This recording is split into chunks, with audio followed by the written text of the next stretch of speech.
श्री राधा कृष्णाय नमो नमः।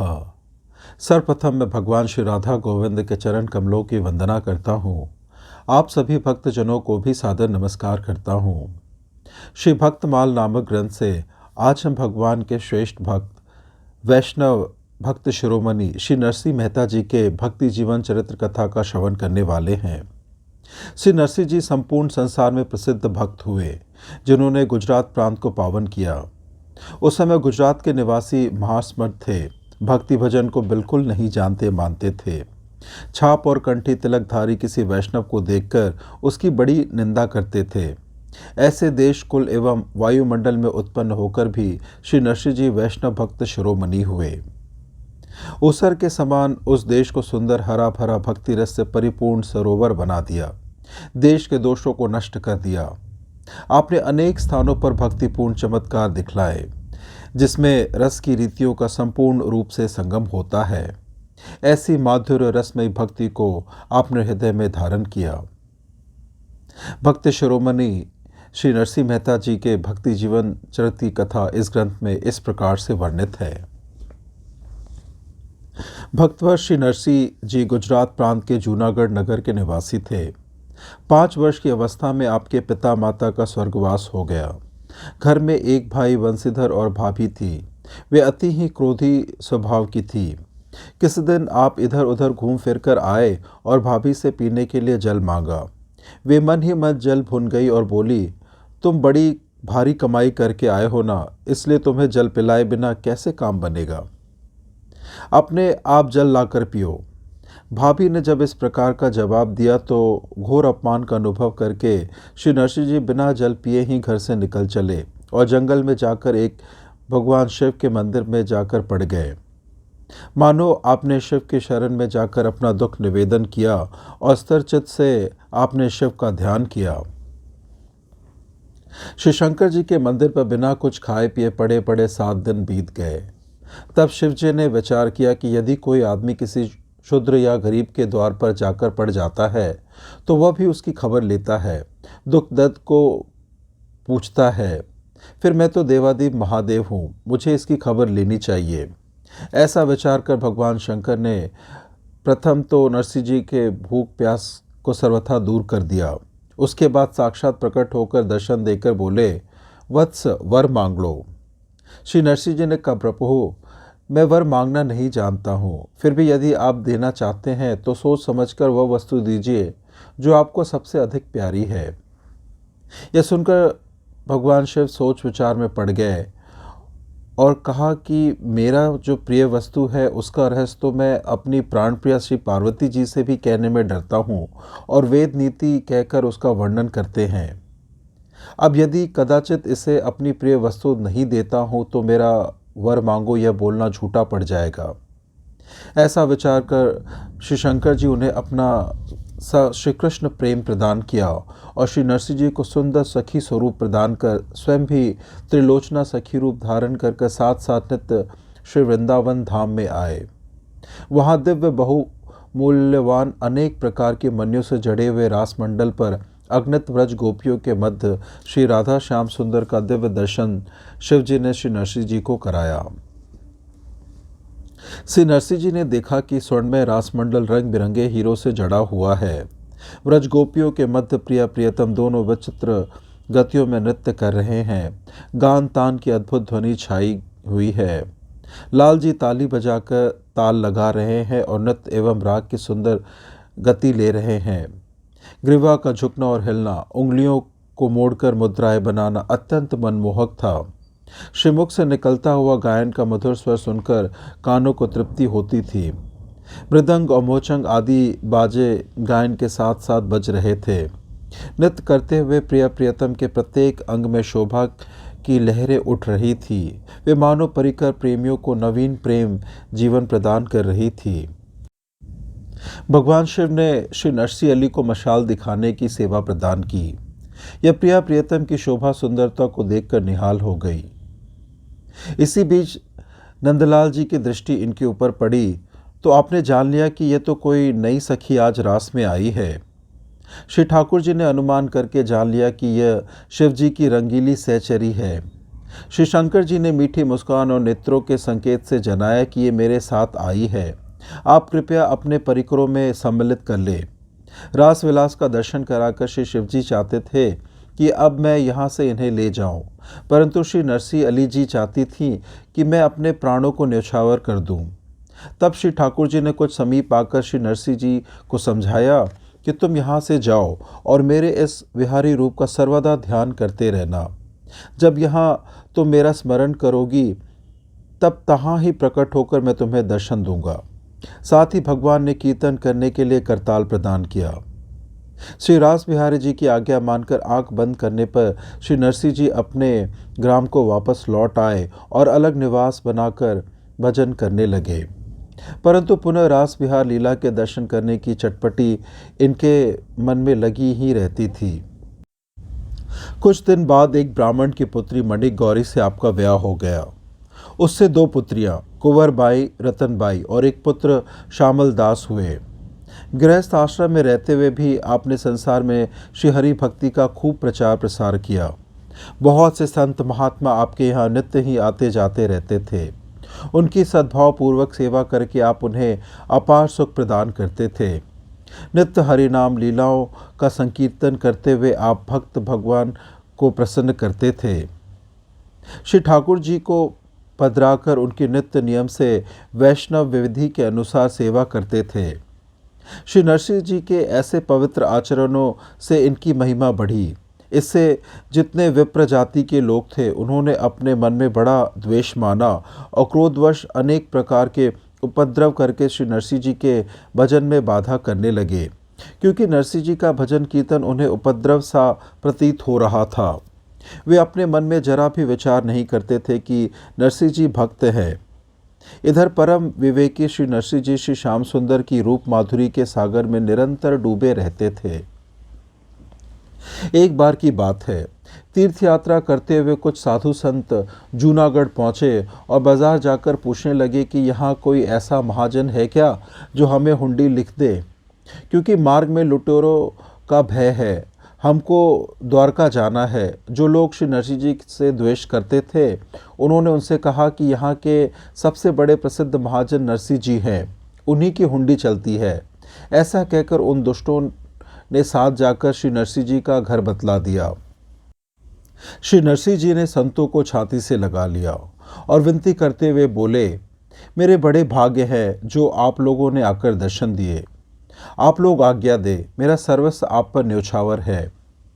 श्री द्वारका की यात्रा करने वाले साधुओं ने गिनकर 700 रुपये का ढेर श्री नरसिंह जी के आगे लगा दिया तथा उनके चरणों में प्रणाम करके बार बार प्रार्थना करने लगे कि हमें 700 रुपये की हुंडी लिख दीजिए, हमें द्वारका जाना है। आप समझ गए कि इन्हें किसी ने बहका दिया है और उसमें प्रेरणा श्री द्वारकानाथ जी की है। इस बहाने भगवान ने संत सेवा के निमित्त रुपए मेरे पास भेजे हैं।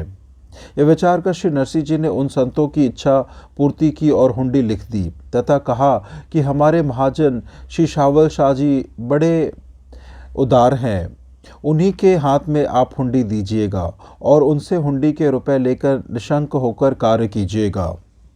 हुंडी लेकर संत महात्मा द्वारकापुरी पहुँचे और वहाँ के बाजार में शावल शाह की कोठी ढूंढते ढूंढते थक गए और भूख प्यास से अत्यंत व्याकुल हो गए, परंतु शावल शाह की कोठी का पता नहीं चला। तब ये लोग नगर से बाहर निकल आए।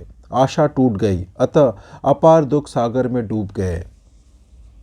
संतों को व्यथित देकर श्री नरसिंह जी की हुंडी चुकाने के लिए श्री द्वारकाधीश भगवान सेठ का रूप धारण कर कंधे पर रुपए से भरी थैली रखकर संतों के निकट पधारे और बोले, श्री नरसिंह जी की हुंडी किसके पास है?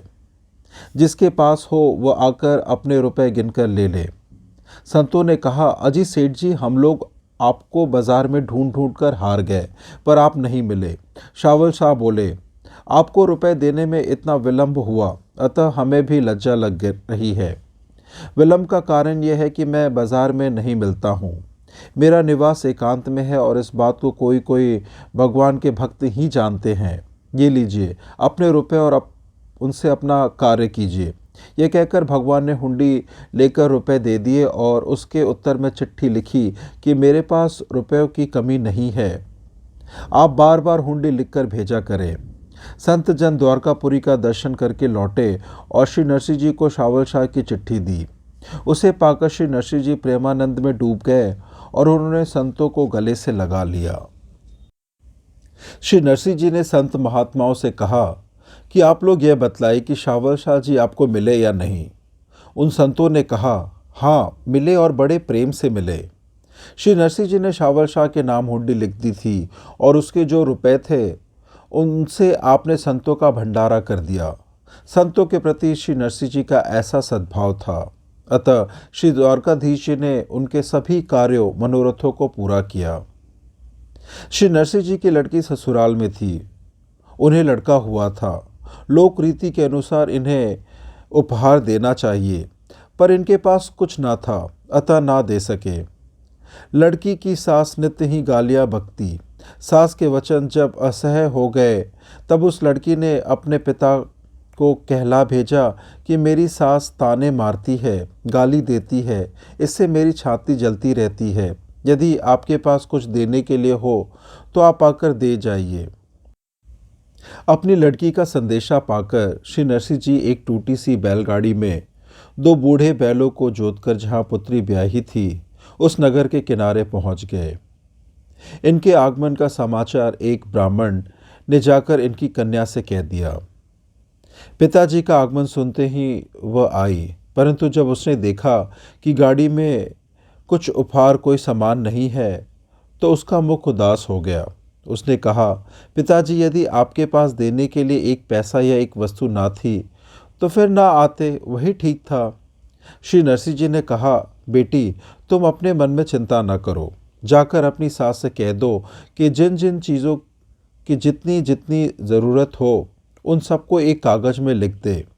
उसने अपनी सास को समझाकर कहा तो बहुत रस में भरकर बोली, मैं समझ गई, तेरे पिता यहाँ आकर हंसी कर रहे हैं। अंत में खिसियाई सास ने गांव के सभी स्त्री पुरुषों बालकों के नाम लिखवा दिए कि इन सभी को कपड़े एवं गहने चाहिए। श्री नरसिंह जी की लड़की आवश्यक वस्तुओं का चिट्ठी लेकर आई तो आपने उसे देखकर लौटा दिया और कहा कि इसे फिर से लिखा लाओ। इसमें यदि किसी का नाम या कोई वस्तु लिखने से रह गई हो तो उसे फिर लिखवा लाओ। इस बात से क्रुद्ध होकर उसने 2 पत्थर और लिखवा दिए। श्री नरसिंह जी ने अपमानित करने के लिए उन्हें टूटी फूटी पुरानी पौर रहने के लिए बतला दी। भक्त शिरोमणि श्री नरसिंह जी जाकर उसी में ठहरे और उस निवास स्थान को देखकर बहुत प्रसन्न हुए। सास ने खौलता हुआ जल इनके स्नान करने के लिए भेजा। इसी बीच वर्षा हुई जिससे जल शीतल हो गया और श्री नरसिंह जी ने सुखपूर्वक स्नान किया। इसके बाद पौर की कोठरी को झाड़ू बुहारी देकर उसे साफ कर उसके द्वार पर आपने एक पर्दा लगा दिया। सामान के चिट्ठे को वहीं रखकर तानपुरा बजाकर श्री हरिनाम संकीर्तन करने लगे। भगवत कृपा से अगणित पोशाके वस्त्र भूषण आकर कोठरी में भर गए। श्री नरसिंह जी ने गांव भर के आबाल वृद्ध सभी नर नारियों को सुंदर मूल्यवान वस्त्र आभूषण पहनाए। उससे सब लोग शोभायमान हो रहे थे। श्री नरसिंह जी की उदारता कीर्ति का यत्र तत्र सर्वत्र सभी लोग गान कर रहे थे।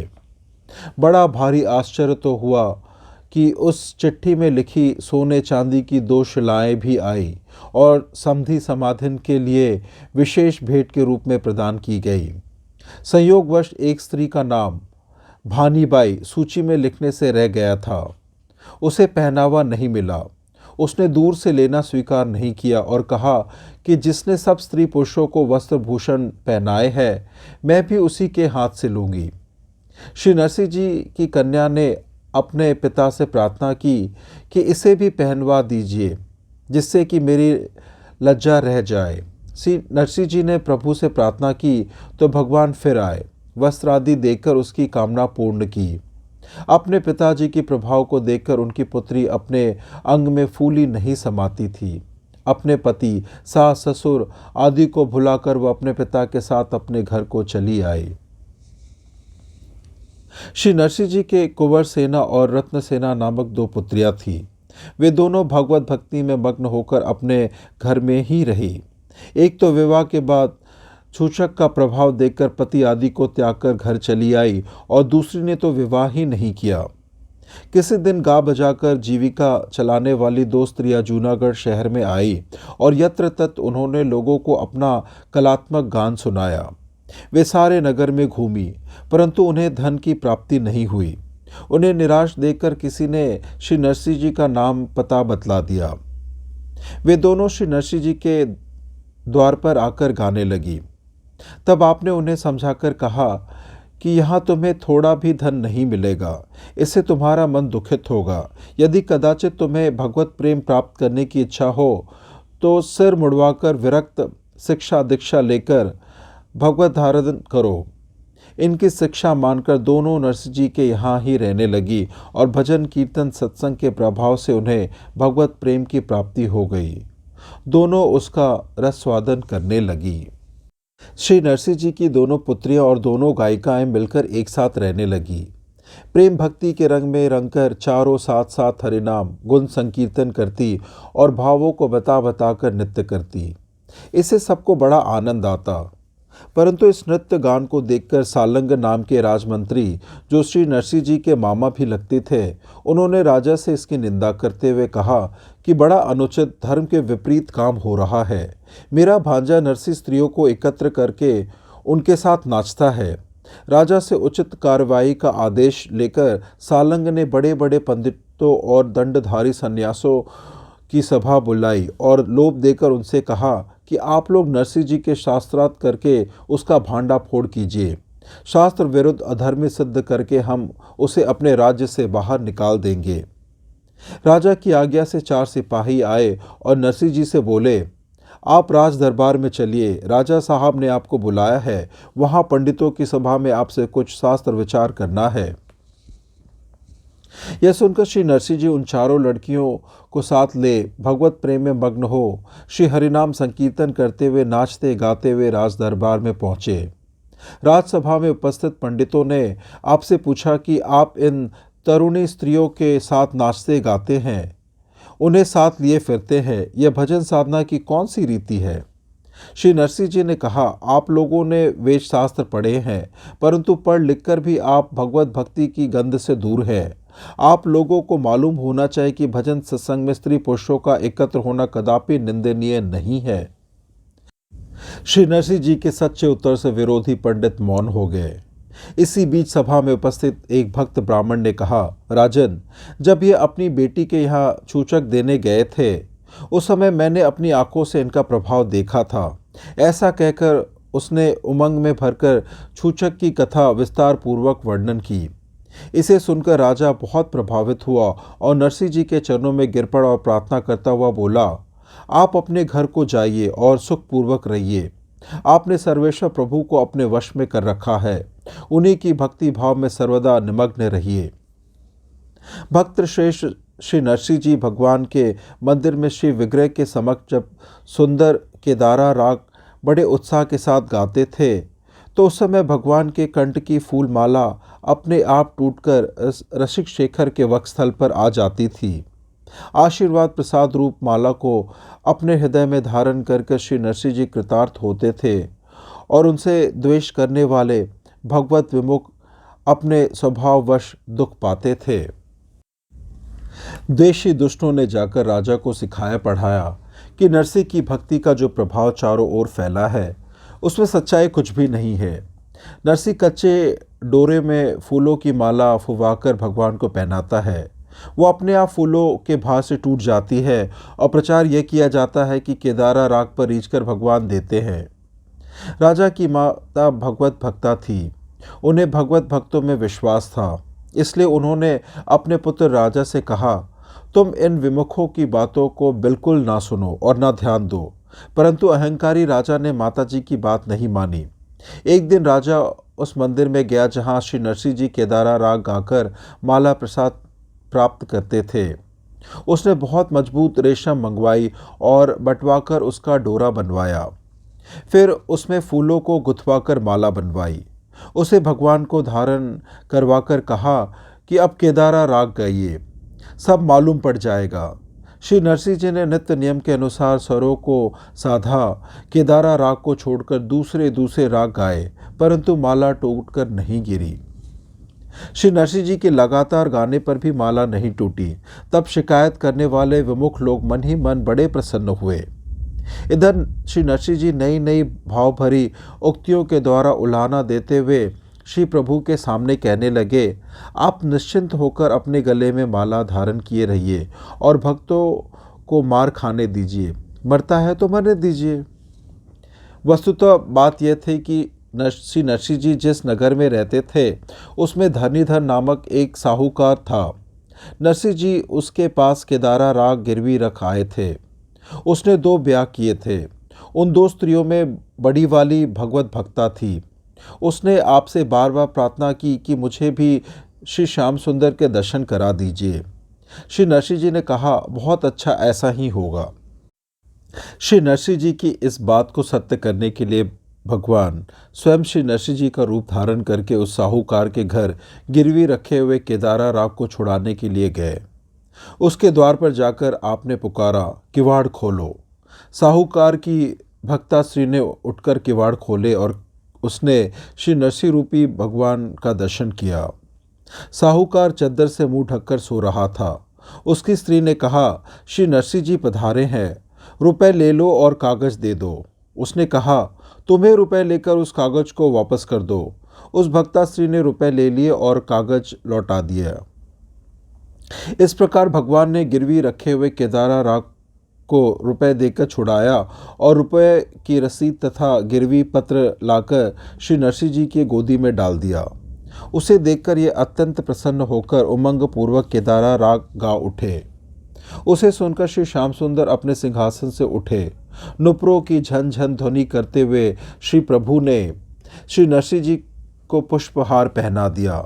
उपस्थित सभी भक्त और भगवान की जय जयकार करने लगे।